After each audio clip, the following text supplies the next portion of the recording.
Donald is positively gleeful over the suspension of Jimmy Kimmel's late night show.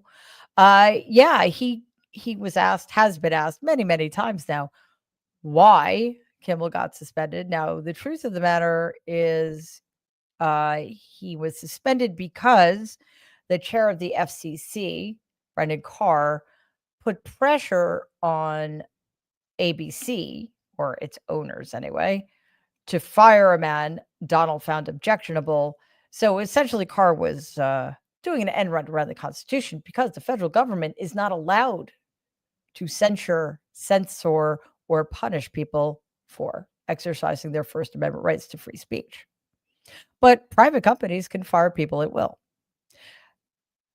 But what Donald seems to be focused on is the fact that Jimmy Kimmel had no talent. He was talentless, without talent entirely. That plus low ratings. Kimmel didn't actually have low ratings. I mean, I don't really know how to compare these things, but he was, I think it got about 1.7 million views a night. I mean, that sounds like a lot to me. Not as good as Colbert, who had slightly over 2 million. But Jimmy Kimmel led in the 18 to 45 demographic, which is the most important demographic for advertisers. So I don't think it's fair to say that he had low ratings, and I certainly don't think it's fair to say that he had talent, especially if had no talent, especially if the person saying that is Donald. Also, like Jimmy Kimmel hosted the Oscars. Like, I don't think you get to do that if you're just some kind of hack. Anyway, uh, Donald then gave an interview in which he revealed his actual motives for going after people like Jimmy Kimmel and others. Because remember, Stephen Colbert's show has been canceled, and Donald put other people like Jimmy Fallon and Seth Meyers on notice. I don't really think he needs to worry about Jimmy Fallon, but he just kind of wants everybody to go away at this point, it seems. In that interview, Donald basically said, all these late night people, they go after Trump, Donald, and that's not fair, and that's not right, and they have licenses, and they're not allowed to do that. Well, first of all, you fucking moron, yes, they are. Because this is America, and we don't have to be afraid of people like you unless we choose to be, which is exactly what corporate media is choosing to be afraid of this petty tyrant who has such thin skin. He can't handle some late night talk show host making a joke at his expense. And for that, we need to erase entirely yet one more amendment of the Constitution of the United States of America. So, according to Donald, Jimmy Kimmel's show got suspended, probably permanently, because he has no talent and he has low ratings. Both things not true. He told us quite explicitly that he is using the FCC, the Federal Communications Commission, which is responsible for licensing broadcast networks, to force a corporate media company to do its bidding. That's not supposed to happen. So, about all of this, here's what I have to say. According to Donald Trump's own DOJ, Attorney General Pam Bondi, head of the FBI, Kash Patel, Donald Trump's name appears multiple times in the Jeffrey Epstein files. Multiple times. So, I'd like to know why. Wouldn't you? Let's dive in.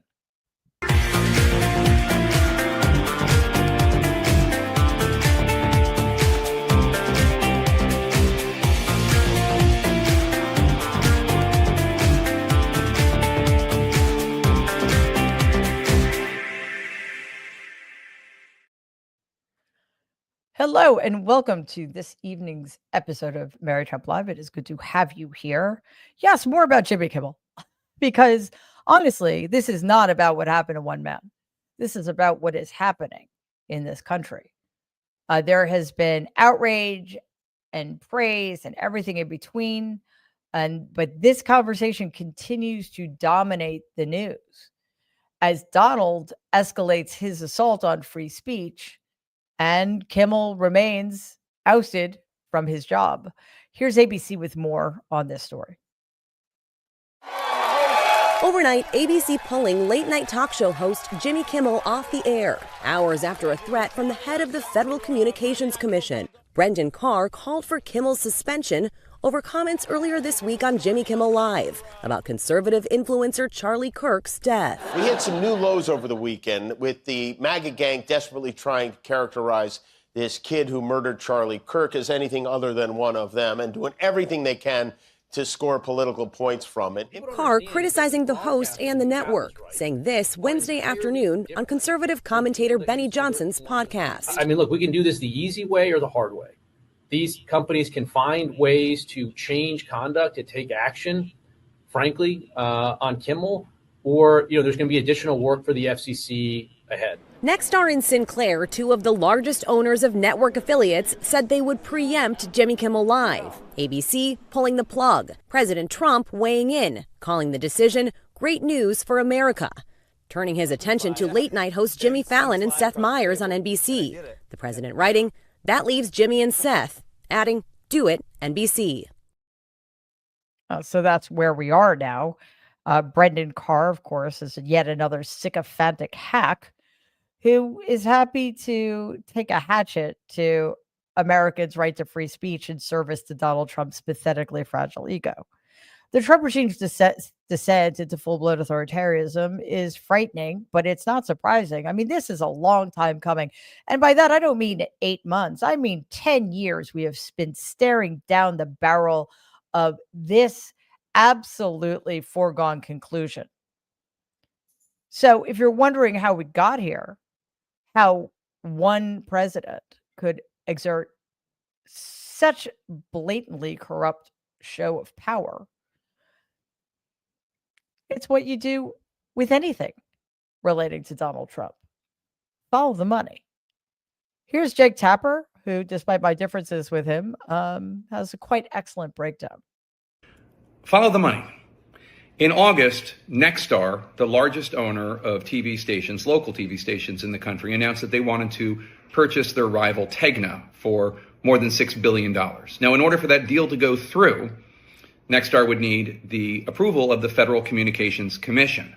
And in fact, they would need the FCC to lift the cap, a 39% cap that the FCC has, which is a rule that states no company can own enough TV stations to reach more than 39% of the households in the United States. And this deal going through would violate that cap.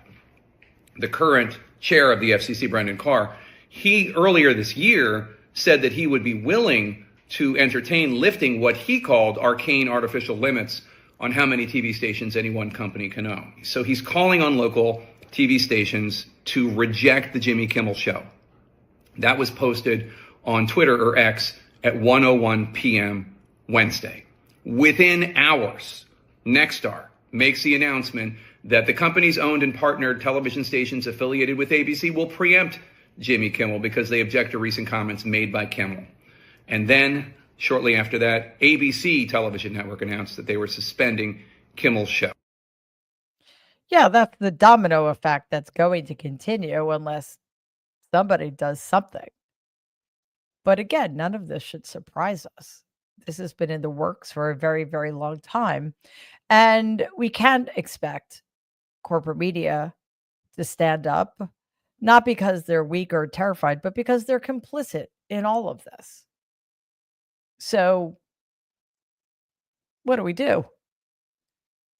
Well, it seems that Americans across the country are starting to wake up to just how egregiously corrupt all of this is. The outrage over Kimmel's suspension, I'm pretty sure it's a firing, by the way, was swift. And again, I don't think it's simply about Jimmy Kimmel. It's about this growing movement on the right to suppress opposition of all kinds. So we're seeing social media backlash, Congress people speaking out against the Trump regime, letting them know that they are well aware of what's happening and that if there's anything they can do about it, a reckoning is on its way. Representative Eric Swalwell of California, Democrat, delivered this message while wearing a Jimmy Kimmel Live hat. Take a look. So I want to make it clear, there's going to be a Democratic majority in just over a year. And to the FCC chairperson and anyone involved in these dirty deals, get a lawyer and save your records, because you're going to be in this room and you're going to be answering questions about the deals that you struck and who benefited and what the cost was to the American people because that happened. Well, I'm a little worried about whether or not they're going to keep their records, quite frankly, because these people don't play by the rules. Why? Because they think the rules don't apply to them? No, but because in their world, there are no rules unless they say so. There are many, many other victims of the right's new cancel culture. And that, honestly, I have to tell you that, I mean, that is just, the irony is so rich that I think irony's dead at this point, quite frankly. Because remember how, I think it was during Donald's first campaign, his supporters, his followers would wear T-shirts that said, "Fuck your feelings." And they like to call us snowflakes. And they reviled us for our cancel culture, which really, quite frankly, was just making sure there were things like trigger warnings. So people who were vulnerable to certain things would understand that they could opt out, for example. Now, who's canceling culture? Who's canceling everything? Who's canceling dissent? Who's canceling the Constitution? Who's canceling the opposition? Well, it's all on the right. Just as the right is largely responsible for the climate of political violence and politically violent rhetoric, violently political rhetoric in this country. So, Donald is once again setting the tone because he's not the only person going after people who criticize him. His sycophants in Congress are also going after people who criticize him or those who are under his protection. This is happening in Congress. They have been very clear about their willingness to, quote unquote, cancel anyone who dares criticize, insult the memory of Charlie Kirk. No. Quote him. MAGA Republicans, the very ones who, as I said, spent years decrying cancel culture on the left, attempted to censure Representative Ilhan Omar, a Democrat, obviously. Nancy Mace, that transphobic nightmare, led the charge. But again, Omar did not say anything about Charlie Kirk. She didn't say anything bad about him. She did not impugn his character. She repeated him. Here's the Washington Examiner with more. Charlie was someone who once said, guns save lives after a school shooting. Charlie was someone who was willing to debate and downplay the death of George Floyd in the hands of Minneapolis police. I think he called him a scumbag. Right, have no regard, downplay slavery. The House just voted on whether to censure Representative Ilhan Omar. The issue, remarks she made related to the assassination attempt on Charlie Kirk. Representative Nancy Mace introduced the resolution. She accused Omar of celebrating murder and mocking a political assassination. But the House voted to table the resolution. Translation, it's dead for now. The vote was extremely close, 214 to 213. All Democrats and 4 Republicans voted to kill the resolution. That's far too close. 4 Republicans voted with all of the Democrats to kill the motion. Representative Mills of Florida, a Republican, called it a First Amendment issue. Every single person in Congress should have been aware that that's exactly what's going on here. And we heard what Representative Omar said. She was simply describing or characterizing Kirk's own positions on certain issues. That's it. It is not her fault, just as it is not ours, that Kirk's position on many issues were offensive and horrifying, and in some cases dangerous. Are we not supposed to quote the very words that people on the right admired him for? How does that work exactly? Well, we're going to find out one way or another. Democrats are doing everything in their power to attempt to thwart Donald's vengeance against his perceived political enemies. And I say perceived because most people Donald is gunning for aren't his actual enemies. They're critics, yes. They dislike his horrific policies. They think he's a danger to the American Republic, but they're not his enemies. He just sees it that way because they don't like him and they don't say nice things and like flattering things about him. So the Democrats are planning to introduce a new bill to combat political retribution. A group of congressional Dems said the proposed legislation will bolster legal protections for people targeted by Donald simply because they are speaking out. You know, that pesky thing again, exercising their First Amendment rights. The bill is entitled No Political Enemies Act, or NOPE, kinda, and has a series of legal protections for people targeted for political speech. The timing of this is good, I think. So NOPE would create a specific legal defense for those targeted for political reasons and allow them to recover attorney's fees if they were subjected to government harassment for expressing their views. Additionally, it would make it easier to sue federal officials for abusing their power to silence critics. Now, that's all well and good, but what's the problem here? That it's necessary. Because according to the Constitution of the United States of America, almost all speech is protected, even hate speech. But again, a quick reminder, we're not talking about hate speech. Democrats are not engaging in hate speech. They're characterizing somebody's life and work. They are having an opinion about somebody who was provocative and in some cases incendiary and very much so polarizing. All of that kind of speech is protected. The United States government is prohibited from censoring or punishing people who engage in protected speech. And again, almost all speech is protected in this country, at least until now. So the fact that this bill is necessary is a very clear indication of just how bad things are. But let's not pretend this is new. We have been on this slippery slope since the beginning, and nobody has a right to be shocked.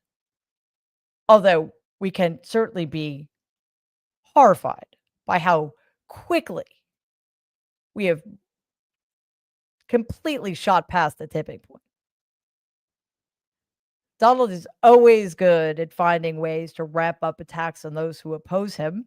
And earlier this week, reports emerged that he and his allies were planning to go after left-leaning groups, coming after nonprofits that don't align with his mission, which is some kind of fascism.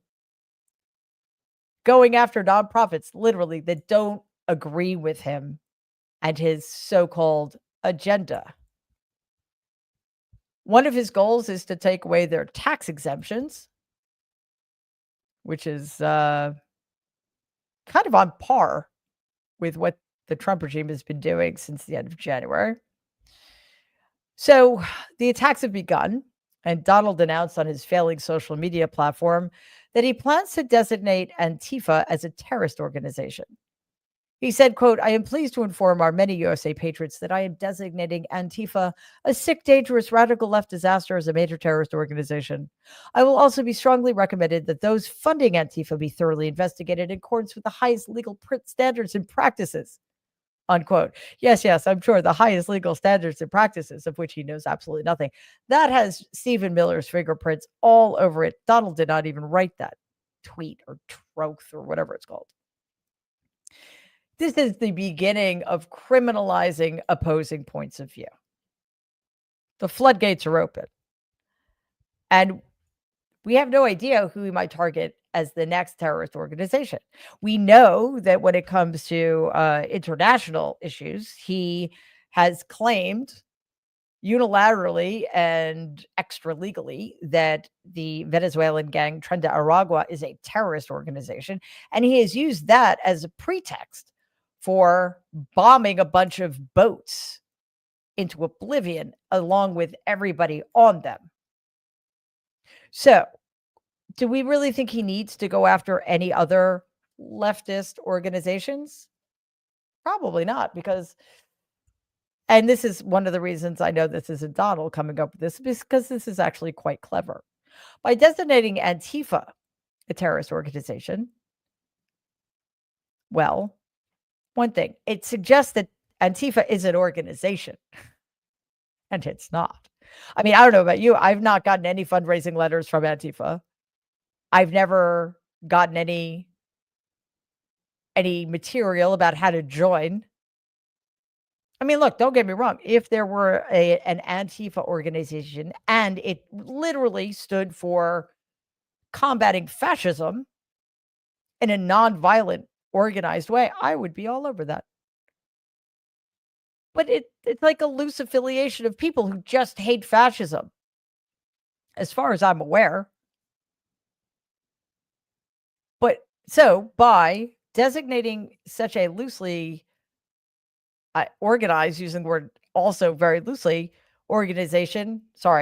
entity as Antifa, a terrorist organization, what can Donald then do? If he wants to go after an individual, he can just say, "Up, they're a member of Antifa. They're a terrorist." See how simple that is? See how dangerous that is? See how far gone we are?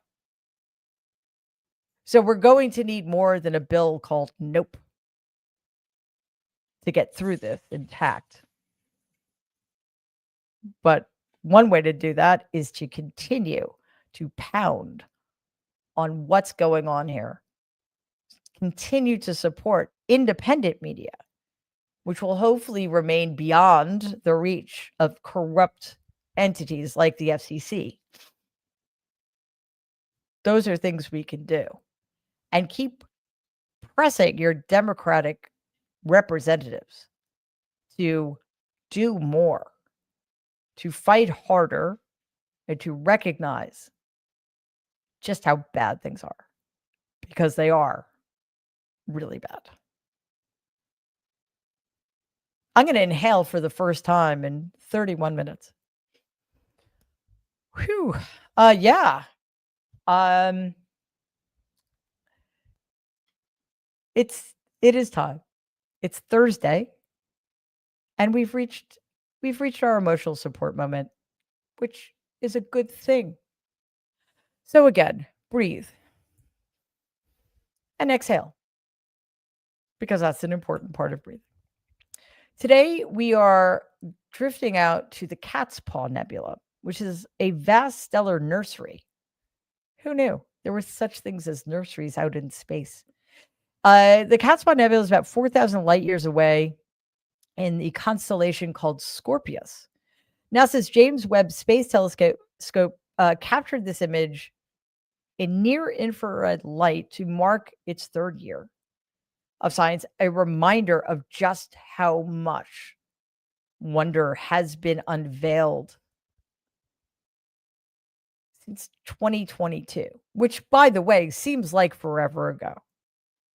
So, as we watch, we're going to continue to breathe and marvel and let the universe remind us how small our planet is within the universe's vast expanse. NASA's James Webb Space Telescope provides this richly detailed infrared view of a massive star-forming region known as the Cat's Paw Nebula. In this relatively small portion of the nebula, Webb explores the star formation activity around the convergence of several dense filaments of dust. This vast cavity is carved out and illuminated by the intense winds and radiation of the massive stars inside it. Peering into these dense knots of dust, infrared light pierces the shroud to reveal deeply embedded stars, seen here as red rubies shining within glowing cocoons. Other massive stars, likely hidden by these dust clouds, shape an even larger bulbous cavern dubbed the Opera House that stretches towards the top of the image.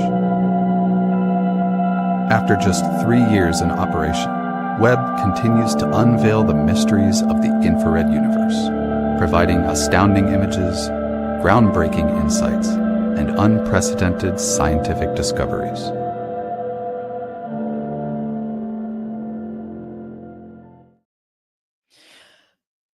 Every time I see something like that, I'm just gobsmacked by how stunningly beautiful the universe is.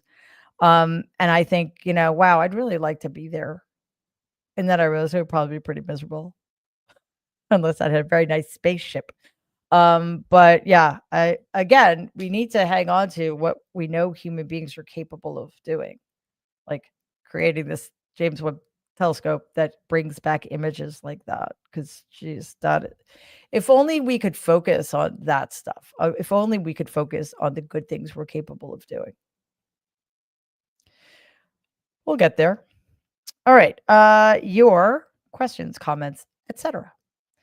Lizzie Beth, thank you as always. Question: could your uncle have text impairment due to vision problems? My late father did it at his age. Doesn't help the country of course. Sorry. I do not know. As far as I'm aware, Donald reads readers like many people do. But I have no insight into that whatsoever. Catherine, thank you very much. A comment: proud Antifa and Antifa cat mother fee. Cool. Listen, again, as long as Antifa stands for anti-fascism, like I'm not entirely sure how you could disagree with that or make that sound like a bad thing. America has been until now anti-fascist since World War II. Right? We were very proud of helping defeat fascism abroad, even as we practiced it in the American South. Yeah.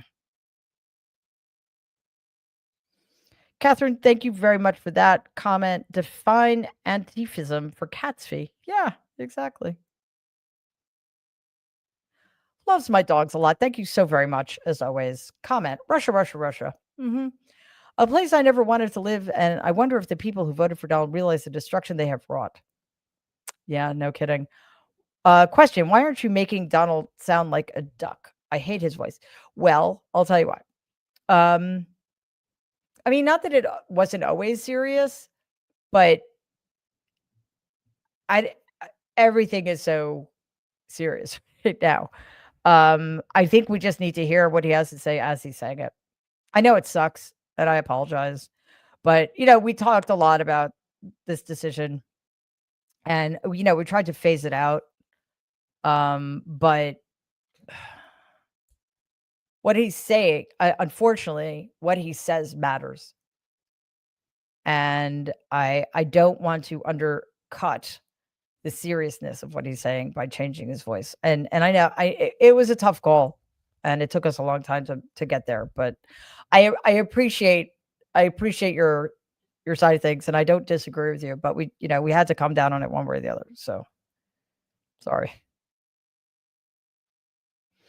Dorothy, thank you very much for that comment. Keeping my alarm set so I never miss Mary Fee. Oh, thank you, Dorothy. Where are you that you have to set an alarm? Oh, I see. Just a reminder alarm, not an alarm to wake up. Well, or perhaps it is. Anyway, thank you. Donna, thank you so much for being a super sticker and for that. Deanne, thank you for gifting one Mary Trump Media membership. That's awesome. Bridget, thank you so much for being a super sticker and for that gift. Wonderful. Elise gifted 5 Mary Trump Media memberships. Thank you so much, Elise. That's excellent. Nick, wow. Thank you, Nick. That's very kind of you. And Phoebe, thanks to you as well. That's extremely generous. Comment. Donald has bought himself a one-way ticket to hell. If Colbert and Kimmel are cut and censored, there's nothing protecting us. I am so mad today. I wish my Canadian citizenship would hurry up. I want out of Gilead. Yep. I heartily concur. I mean, not about the Canadian citizenship because I'm not going anywhere, but I completely understand wanting to. So I too hope your Canadian citizenship hurries up, because then when you talk in the chat, you can do everything in Canadian and we can say elbows up to you. And we'll say it anyway in honor of your impending Canadian citizenship.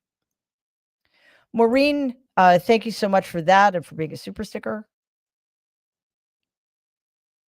Epi Junkie, thank you very much. Betty Veronica 2.0, comment, ready those mashed potatoes, people, with several baked potato emojis. Excellent. Although, just for the sake of historical accuracy, my grandmother did not make mashed potatoes from actual potatoes. She made them from the flakes in a box. A little different. Epi Junkie again, thank you so much. Very kind of you. Kimberly, comment, I canceled Hulu Plus today. Yeah, I know. It's like, make reading great again. I mean, honestly, it wouldn't hurt us to start reading books again. Just don't buy them on Amazon, please. That's how we got into this mess in the first place. Or it's one of the reasons. Cheryl, comment, Trump proves his, Donald proves his thin skin weakness. Yeah, I mean, this is all because he's such a pathetic baby. It's incredible that anybody would think that he's a strong man. It's literally mind-blowing. Brenda, thank you very much for that. Question, dump truck of mashed potatoes for Donald? Perhaps. Mida Cheryl, thank you as always. Gifted 1 Mary Trump Media membership. And look, a Mida Cheryl twofer. Thank you. Comment, late fee, day 2 of marathon dog sitting. Oh, wow. Hang in there. Oh, well, it's with dogs. How awesome is that? Phoebe, thank you very much, Phoebe. Question, do you fear Donald will fire you? Is he able to remove censor independent media networks? I don't know. We're not going to think about that. We're just going to keep doing what we're doing. Susan, thank you as always. Gifted 5 Mary Trump Media memberships. That is amazing. In the middle of nowhere, thank you again, as always. Question, I've said for years, the bottom line is the bottom line. At every turn of events, we should ask who stands to benefit. Oh, it's not really a question. It's just a comment about what's going on. Yeah, cui bono. That's it. Because it's all about money. Because this is what happens when, you create a culture that is completely centered around money. You make money the most important thing, and you elect somebody as president who cares about nothing other than money. It's all a recipe for disaster. In the middle of nowhere. Again, thank you so much. Gifted 1 Mary Trump Media membership. Excellent. Jules plays Taps for Vets. Thank you, Julie, is a member for 3 months. Comment, love you, Mary. Very late. Widowed daughter whose husband died as a result of Iraq War getting remarried Saturday. Wow, that's awesome. Oh, good for her. I mean, obviously, I'm so sorry about your loss, but I'm very happy that she's found somebody else. That's fantastic. Anyway, continue with the comment. So busy. I despise Donald. Please take care and stay safe. Yeah, well, I cannot dispute your feelings. Michelle, thank you very much, Michelle. Comment, canceled my Disney, Hulu, and Max subscription. Yeah. Here we are. Pam, member for 3 months. Thank you, Pam. Comment, McCarthyism all over again. Oh, yeah. Cold War bullshit, except now they're going after us. Michael, thank you as always. Comment, I support independent media. Thank you very much. That's crucially important at this point. Beans, thank you very much for that. Comment, Mary, my cat loves everyone, but I promise he would take a swipe at Donald. Good for you. Or bury him in the litter box. Appreciate yours always. Well, thank you. I assume it's a large litter box. Pam, thank you so much for that. That's incredibly generous. And thank you for being a super sticker. Joe, thank you so much for that comment. We are not alone, Fee. We are not alone. Thanks for sharing the space moment. You're welcome. It was really cool. And finally, Lisa is a new member. Thank you for that, Lisa, and welcome. Okay, that does it for us, everybody. Thank you for being here. Thanks for, if you're watching on YouTube, streaming on Twitter or our Substack, The Good in Us. If you're listening to the podcast, really, really appreciate it. To everybody who became a new member, everybody gifting new memberships, all of our super stickers, everybody giving us gifts. Thank you so very much. You guys truly help us keep the lights on here and grow, which is very important to us. We are almost at 470,000 subscribers. So if you have not already subscribed, please do. It's free. And after you subscribe, click on the bell icon and be sure that you choose all, because you don't really want the YouTube algorithm deciding what you want to watch. And that's for even if you've already subscribed, please go back and check what your designation is. It should say alert. When you get alerted, you should be getting alerted to all of our content. Another really easy way to support us is watch our videos. We have live shows 6 nights a week from Sunday through Friday at 6 p.m. Eastern, but we have at least 2 pre-recorded videos dropping every single day, including weekends. That's 7 days a week. So watch them, like them, share them, comment on them. Helps us tremendously. And finally, to our incredible moderators for doing incredible and oftentimes thankless work, for just, being awesome. And to my amazing team for all the work they do day in, day out, having to sift through some pretty horrific stuff on a daily basis. So let's hope things ease up a little bit. But truly, your work is appreciated more than I can say. All right, that does it for me. I will see everybody tomorrow night. That's Friday at 6 p.m. Eastern for Mary Trump Live. Check out our videos tomorrow. Check out our TikTok. We're kind of having fun over on TikTok, so go look at our content there. And that does it. We will see you tomorrow at 6 p.m. Eastern. In the meantime, everybody, please stay safe and be kind. Bye. Good night.